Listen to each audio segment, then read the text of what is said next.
Our next chapter is geometric progression. ठीक है, AP का ही बड़ा भाई है, अरिथमेटिक प्रोग्रेशन का ही बड़ा भाई है ज्योमेट्रिक प्रोग्रेशन।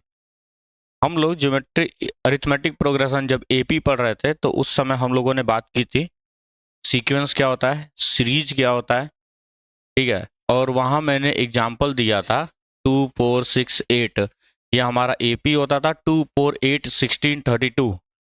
जब भी दो नंबर्स में आपस में मल्टीप्लाई करके मैं एक सीक्वेंस को बनाता हूं, ठीक है, whenever a constant number is multiplied to preceding number to get succeeding number, है ना। प्रीवियस नंबर में मैं एक नंबर का कांस्टेंट नंबर का या एक स्केलर क्वांटिटी का मल्टीप्लाई करता हूं और उसके बाद मुझे नेक्स्ट टर्म पता चलती है ना, मल्टीप्लाई करके, तो जो सीक्वेंस बनता है उसी को हम बोलते हैं ज्योमेट्रिक प्रोग्रेशन।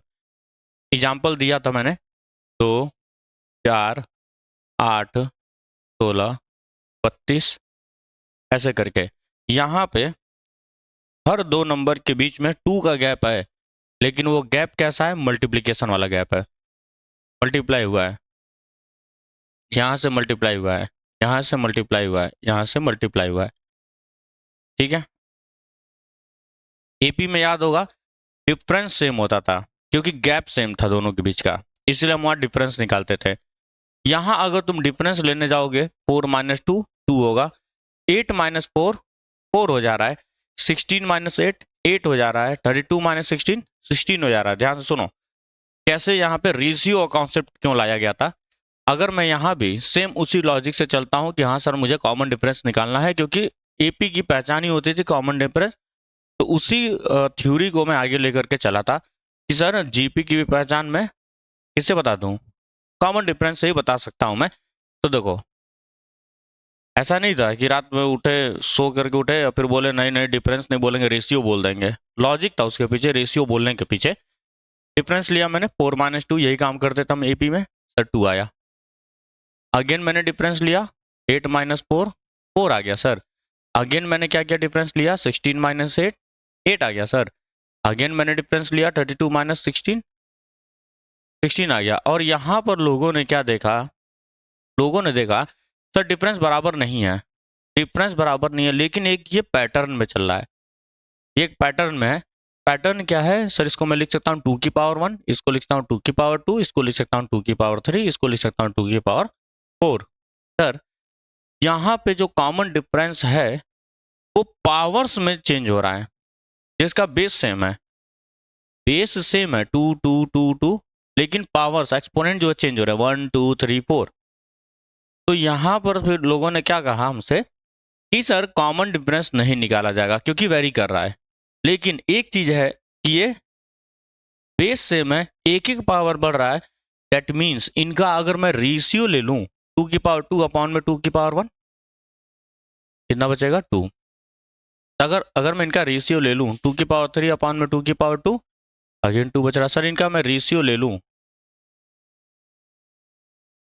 अब रेशियो सेम आ रहा है, रेशियो सेम आ रहा है, क्योंकि मुझे क्या करना है, एक फिक्स्ड पैरामीटर को ही हम लोग वहां पर लेकर के चलेंगे, वेरिएबल क्वांटिटी को हम लेकर के नहीं चलते हैं। यहाँ पे डिफरेंस अलग अलग आ रहा था, बट इन डिफरेंसेस का रेशियो जो है, जो भी डिफरेंस आ रहे थे उनका अगर मैं रेशियो लेता हूँ वो कांस्टेंट आ रहा है। और हमेशा हम लोग किसी भी चीज को डिफाइन करते हैं तो with respect to a constant चीज से डिफाइन किया जाएगा। तो यहाँ पर इसीलिए बोला गया ज्योमेट्रिक प्रोग्रेशन में सर रेशियो लेंगे आप। ये हमारा फर्स्ट टर्म होता है, चर्चा हो चुकी है कई बार। ये हमारा ये जो 2 है ये डिफरेंस नहीं है सर, कॉमन रेशियो बोला जाएगा। यहाँ पे क्या बोलेंगे, वहां कॉमन डिफरेंस बोलते थे, यहाँ क्या बोलेंगे, कॉमन रेशियो बोला जाएगा, ठीक। अब जीपी का फॉर्मेशन कैसे कैसे हो सकता है, देखो सपोज करो A1 A2 A3 A4 general लेकर के चल रहा हूं मैं, ये हमारा क्या है, जीपी है। तो सर मैं क्या लिख सकता हूँ, A1 is our first term, जैसे वहां लिखे थे सेम वैसे ही चलेंगे, एपी जीपी में अंतर नहीं है ज्यादा। A2 क्या है हमारा सर, सेकेंड टर्म है। ये तो इंग्लिश हुआ, मैथ्स में क्या लिख सकता हूं मैं, सर A1 में ही मैंने क्या किया, R का मल्टीप्लाई किया, A1 में मैंने 2 का मल्टीप्लाई किया तो 4 मिला मुझे, A1 में R का मल्टीप्लाई करूंगा और फर्स्ट टर्म को मैं A से रिप्रेजेंट करता था वहां भी और यहां भी करूंगा मैं। सर सेकेंड टर्म में A1 इंटू आर मतलब A इंटू आर कर सकते हैं, सही। इसी तरीके से थर्ड टर्म, ये तो याद है, ए का मतलब क्या होता है, टर्म होता है, थ्री का मतलब लोकेशन, थर्ड NDRD STTH जब भी लिखेगा तो AN की बात करता है वो। ये हो जाएगा थर्ड टर्म। थर्ड टर्म को क्या लिख सकता हूं मैं, second into something, second into something, 4 into 2 8 हुआ है तो सेकेंड इंटू आर। और सर सेकेंड टर्म को हम क्या लिख सकते हैं, ए इंटू आर लिख सकते हैं, ए इंटू आर इंटू एक आर ऑलरेडी बैठा हुआ है, ए आर स्क्वायर हो गया। इसी तरीके से A4 को क्या लिख सकता हूं मैं, A3 इंटू आर, A3 में आर का मल्टीप्लाई किया, अगेन A3 को क्या लिख सकता हूं मैं, ए आर स्क्वायर, तो A R square into R means A R cube. Same इसी तरीके से हमारा पैटर्न बनता चला जाएगा। लेकिन जैसा हम लोगों ने एपी में किया था, एपी में किया, एक जनरल टर्म निकालने के लिए हम लोग थोड़ा सा देखते हैं। अब A1 में ए है, ठीक है, A2 में ए है और आर भी है, ठीक है, A3 में ए भी है, आर भी है, A4 में भी ए और आर है। पावर को देखो, जब यहाँ 2 लिखा है तो पावर 1 लिखा है, जब यहाँ 3 लिखा है तो पावर 2 लिखा है, जब यहाँ 4 लिखा है तो पावर 3 लिखा है। वहां भी याद आता होगा, वहां पावर नहीं था, मल्टीप्लाई में आता था, A+2D, A+3D, A+4D, फिर उसको हमने क्या बनाया था, 3-1D, 2-1D, 4-1D। उसी तरीके से यहाँ भी मैं लिख सकता हूँ क्या, AR 2-1 लिख सकते हैं हम लोग, 2-1, इस 1 को मैं 2-1 लिख सकता हूँ, इस 2 को मैं AR 3-1 लिख सकता हूँ, इसको मैं लिख सकता हूँ AR 4-1। यही काम वहां भी करते थे, N-1, है ना। तो क्यों कर रहे हैं, ताकि हमारा एक पैटर्न मिले। सर इसको क्या लिख सकते हैं आप, A प्लस आर की पावर 1-1 लिख सकता हूँ, आर की पावर 0, किसी भी वेरिएबल या कांस्टेंट के ऊपर अगर 0 होता है तो 1 हो जाती है वैल्यू, ठीक। अब इसी तरीके से अगर आगे बढ़े तो AN क्या हो जाएगा हमारा, देखो जब 4 था तो A इंटू आर 4-1 हुआ है, 3 था तो A इंटू आर 3-1 हुआ है, 2 था तो AR 2-1, 1 था तो AR 1-1 हुआ। उसी तरीके से जब AN होगा तो AR N-1 हो जाएगा कि नहीं। वहां पे क्या आता था, A plus N-1 into D आता था, जो वहां पे N-1 मल्टीप्लाई में होता था, अब यही क्या हो गया है, पावर में चला गया है ना, प्लस करके N-1 इंटू डी करते थे, वही चीज पावर में चला गया। तो ये हमारा nth टर्म का फॉर्मूला होता है, nth term of GP, nth term of GP AN equals AR N-1। कोई दिक्कत है, कोई परेशानी नहीं ना इस फॉर्मूले में। वहां क्या होता था, A plus N-1 into D, plus minus आता था, क्यों, क्योंकि कॉमन डिफरेंस बराबर था, वहां पे जोड़ जोड़ करके नंबर्स को मैं लाता था या घटा करके लाता था मैं, यहाँ पे मल्टीप्लाई करके ला रहा हूँ, इसलिए A इंटू आर हो गया, और पावर N-1 जो वहां पे पावर N-1 मल्टीप्लाई में था, यहाँ पे पावर में चढ़ गया है, सही। ये हुआ nth टर्म। सेम क्वेश्चंस बिल्कुल वैसे ही लगाए जाएंगे जैसे वहां पे लगता था। अगर मान लो बोल दिया how many terms of this GP, या which term of GP is 87, मान लो बोल दिया 88 बोल दिया, विच टर्म ऑफ, जैसे वहां पढ़ते थे विच टर्म ऑफ एपी इज 87, 88, 89, जो भी बोले वो तुमसे क्या करते थे, तुम nth मानते थे, let the nth term be this, फिर an इज इक्वल टू वो मान लेते थे 87 अगर दिया तो an is equal to 87, A plus N-1 into D वहां करते थे, यहाँ क्या कर देंगे हम, A इंटू आर, आर के power N-1 into D is equal to D. अब यहाँ पर एक दिक्कत होती है थोड़ी सी, वहां तो जोड़ घटाना था कर लिए, यहाँ पावर्स में आते हैं तो थोड़ा सा प्रॉब्लम होता है, तो मैं एक क्वेश्चन को बता भी देता हूँ, एक क्वेश्चन बता देते हैं। जैसे बोला जा रहा है find the GP whose fifth term is 48 and eighth term is 384, example number 6 है टेलिना बुक का एग्जांपल नंबर 6, या उससे पहले एग्जांपल नंबर 5 करो, सबसे पहले एग्जांपल नंबर 5 देखते हैं। Find which term of GP 3-6 plus 12 -24 plus, इसको मैं इरेज कर देता हूँ, फिर हम लोग एग्जांपल नंबर 5 को पहले देखते हैं, then we will move to example number 6। पढ़ो सब लोग एग्जांपल नंबर 5 को एक बार और बताओ क्या किया जा सकता है। सीरीज जो हमारा दिया गया है वो दिया गया है 3 -6 plus 12 -24 plus dot dot dot dot dot, और वो बोला जा रहा है कौन सा टर्म इज -384, इज -384, कौन सा टर्म -384 आएगा। अब इन क्वेश्चंस की पहचान कैसे पहचानोगे कि एपी में है या जीपी में है? सबसे पहला रेशियो और डिफरेंस से पहचानेंगे, लेकिन उससे पहले डिफरेंस और रेशियो को बाद में निकाला जाएगा, उससे पहले तुम इसको देख करके पहचान सकते हो। पहला टर्म क्या है? 3 है। दूसरा टर्म क्या है? -6 है, फिर प्लस है। जब भी प्लस माइनस अल्टरनेट आ रहे होंगे, ठीक है, जब भी प्लस माइनस अल्टरनेट आ रहे होंगे 100% वो जीपी है, एपी नहीं हो सकता हो। क्योंकि एपी में या तो अगर प्लस करो तो या तो बढ़ता ही रहेगा या तो घटता ही रहेगा, घटेगा बढ़ेगा नहीं, है ना। निगेटिव का मतलब क्या हुआ? माइनस का नंबर है, घटा हुआ नंबर है। पॉजिटिव का मतलब बढ़ा हुआ नंबर है। तो जीपी में मतलब एपी में कंटिन्यूअसली इंक्रीज करेगा या तो कंटिन्यूअसली डिक्रीज करेगा। ये अल्टरनेट वाला नहीं सिस्टम होता है। तो अगर अल्टरनेट में दिया गया है 3 -6 + 12 -24, इसका मतलब ये 100% जीपी ही है। तो हम लोग जीपी को ही चेक करेंगे, यहाँ पे एपी चेक नहीं किया जाएगा। कितनी बात समझ में आती है? बोलो। और वैसे भी क्वेश्चन में बोला भी गया है find which term of GP, already वो बोल दिया है कि जीपी है, ऑलरेडी बोल दिया है जीपी है। एपी चेक करने के लिए क्या निकालते हैं हम लोग? Common difference. जीपी चेक करने के लिए कॉमन रेशियो निकाला जाएगा, बस सिंपल सी बात है ये। अब यहाँ पे क्या लिखेंगे हम लोग? हियर हियर फर्स्ट टर्म कितना है सर? 3 है, ठीक है ना, 3। कॉमन रेशियो कितना है? Second term by first term.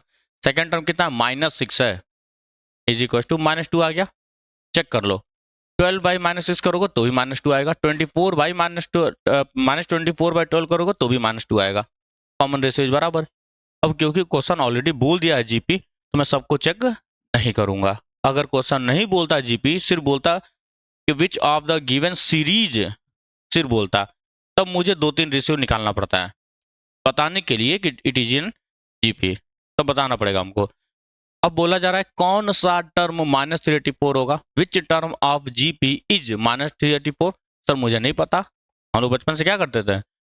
Late the cost price of pen be ₹X। उसी तरह से let the position of this term is n. ठीक, तो मान लेंगे let nth term of given AP GP be -384। मैं मान लेता हूं -384 क्या है? nवा टर्म है, nth टर्म है ये। तो फिर से क्या लिखेंगे सर? therefore ये अंग्रेजी था और हम लोग पढ़ क्या रहे हैं? मैथ्स पढ़ रहे हैं। तो अब लिखेंगे an b बिकम b, जितना भी होता है सबका मतलब इक्वल टू होता है -384। सिंस दिस इज जीपी, तो फॉर्मूला क्या हो जाएगा? a इंटू आर की power n-1 is equal to -384। a की वैल्यू कितनी है? 3 है। r की वैल्यू कितनी है? -2 की power n-1 is equal to -384। Sir सबसे पहले 3 से डिवाइड करो, उसके बाद यहाँ बताता हूँ, यही प्रॉब्लम होती है मेन।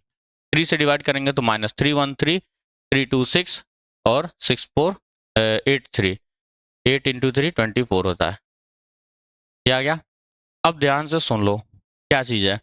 यहाँ पे तुम डायरेक्टली ये नहीं कर सकते हो प्लस माइनस कर करके। दो काम करते हैं हम लोग यहाँ पे। या तो तुम लोग एंटी लॉग, लॉग जो पढ़े होगे लॉगरिथम फंक्शंस, या तो तुम एंटी लॉग लो यहाँ पे। लेकिन एंटी लॉग में दिक्कत होती है बच्चों को, इसलिए एंटी लॉग नहीं बताया जाता है। यहाँ पे सिंपली तुम क्या करो?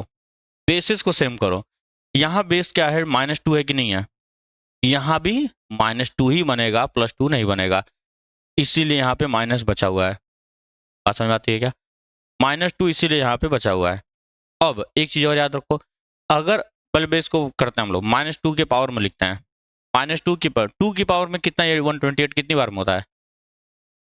128 कितनी बार में होगा? -2 की 2 की पावर में देखो, 2 इंटू 2 4, 2 इंटू 2 4, 2 3 8 16, 16 हो जाएगा। ठीक है, फिर से 32, फिर से 64, फिर से 128, 7 आया। आना भी चाहिए था।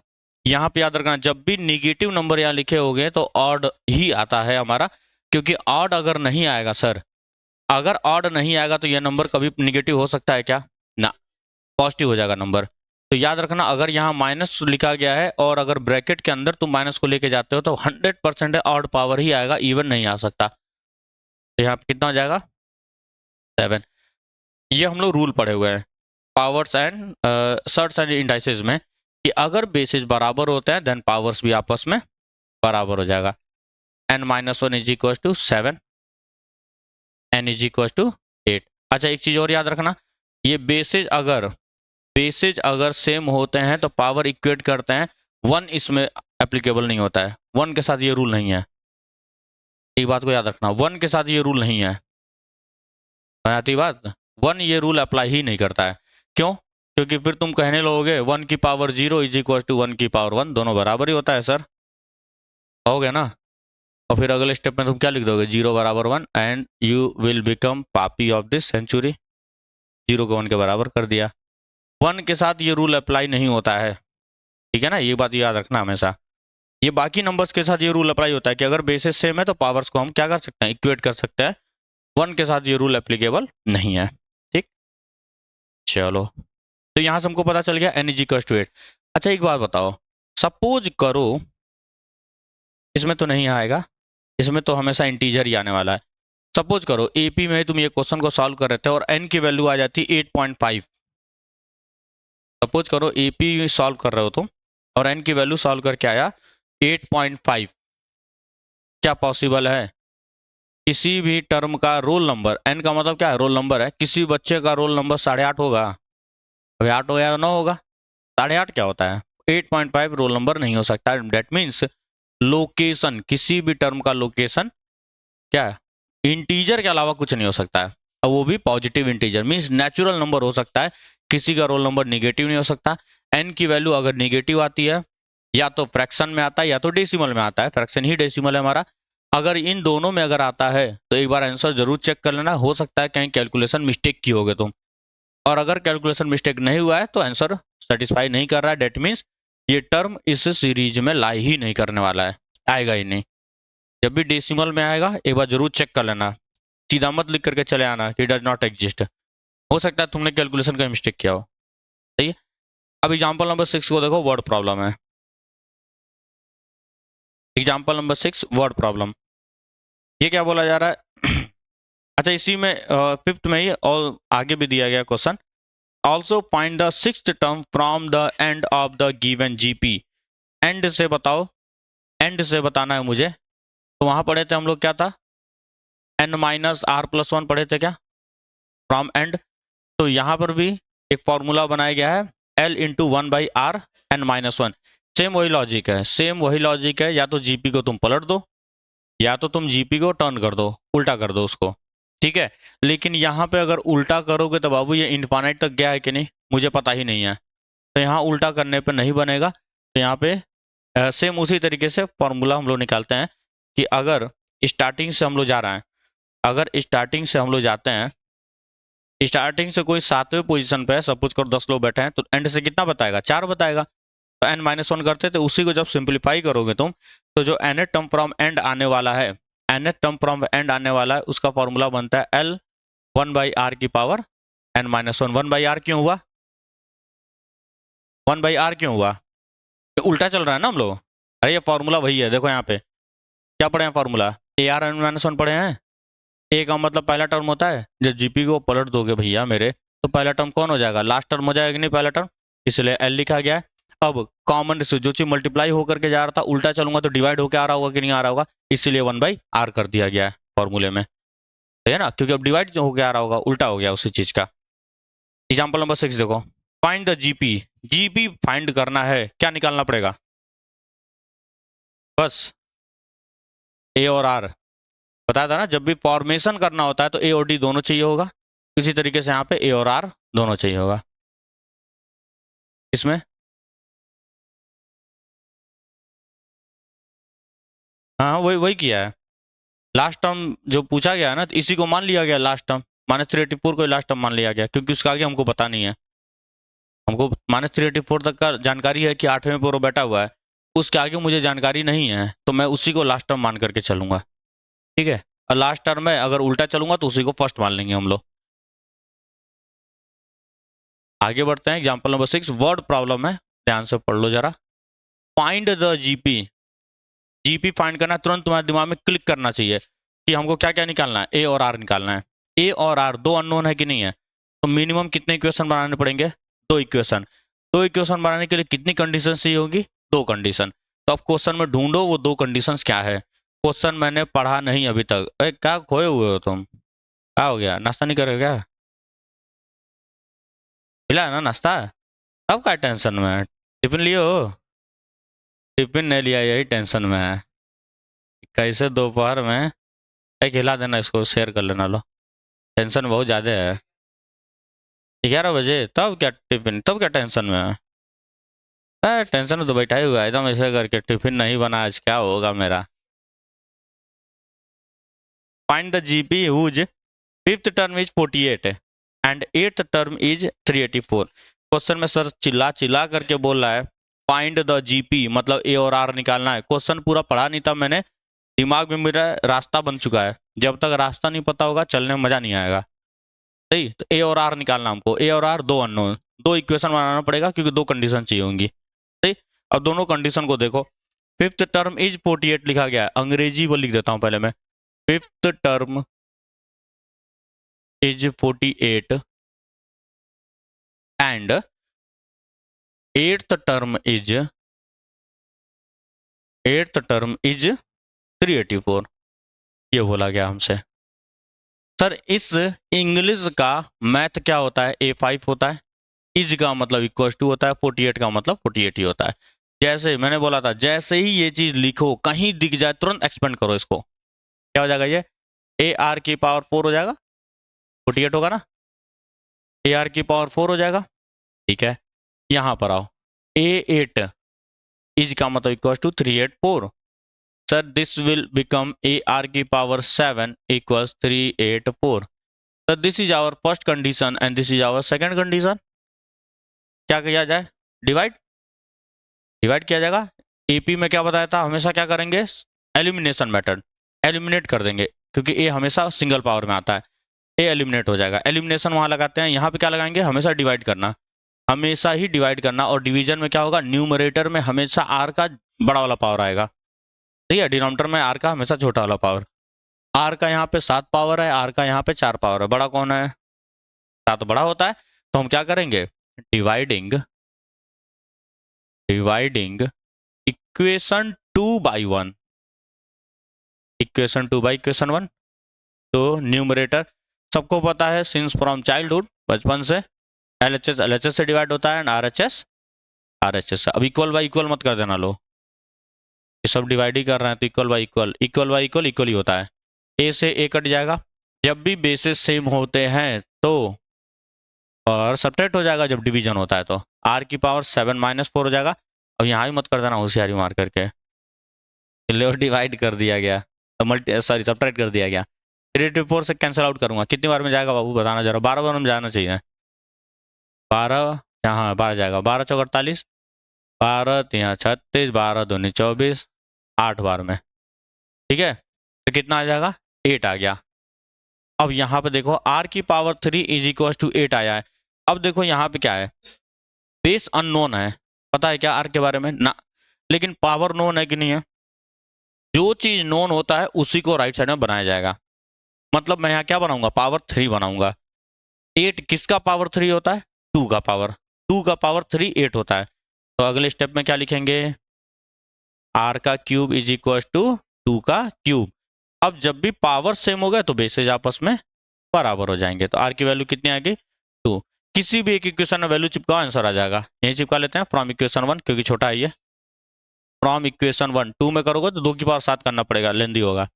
ए आर की जगह मैं लिख सकता हूँ 2, 2 की पावर 4 इज इक्वल टू 48। कितना हो जाएगा ये? 2 दूनी 4 चौक 16, 16 48। ए की वैल्यू 3 हो जाएगी क्या?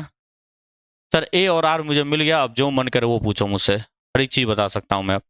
तो हमारा क्या होगा? Hence GP formed is, hence GP formed is 3 comma, क्या करेंगे? मल्टीप्लाई करते चलेंगे, 2 2 का मल्टीप्लाई करते चलेंगे। 3 2 6, 6 2 12, 12 2 24, 4 तक निकालना, उसके आगे डॉट डॉट डॉट बना देना। This is our answer. बोलो सही है, कोई दिक्कत नहीं है इसमें। अब आगे बढ़ लिया जाए, प्रॉपर्टीज को जरा देख लेते हैं। प्रॉपर्टीज। देखो प्रॉपर्टीज में जैसे हम लोगों ने उधर पढ़ा था ना अरिथमेटिक मीन, अरिथमेटिक मीन पढ़ा था, वैसे ही सेम यहाँ पे जियोमेट्रिक मीन आता है। मतलब अगर तीन नंबर्स, तीन terms are in GP, if a b and c are in GP, तो हमको पता है sir common ratio will be बराबर b by a will be equal to c by d. Further simplify करेंगे क्रॉस मल्टीप्लाई करके, तो b square is equal to a c आ जाएगा, means b is equal to root over a c आ जाएगा। इसी को बोला जाता है ज्योमेट्रिक मीन, इसका ऑफ ए एंड सी। वहां पे क्या आता था, A plus B by two आता था, sorry A plus C by two आता था। यहाँ पे क्या आएगा, रूट ओवर ए सी। इसी को बोला गया ज्योमेट्रिक मीन। वन लाइनर में क्वेश्चन पूछता है, एमसीक्यू वगैरह में, एमसीक्यू में क्वेश्चन पूछ लेता है ज्योमेट्रिक मीन और अरिथमेटिक मीन पे। ठीक, सम का भी फॉर्मूला देख लेते हैं, या चलो सम कल बता दूंगा।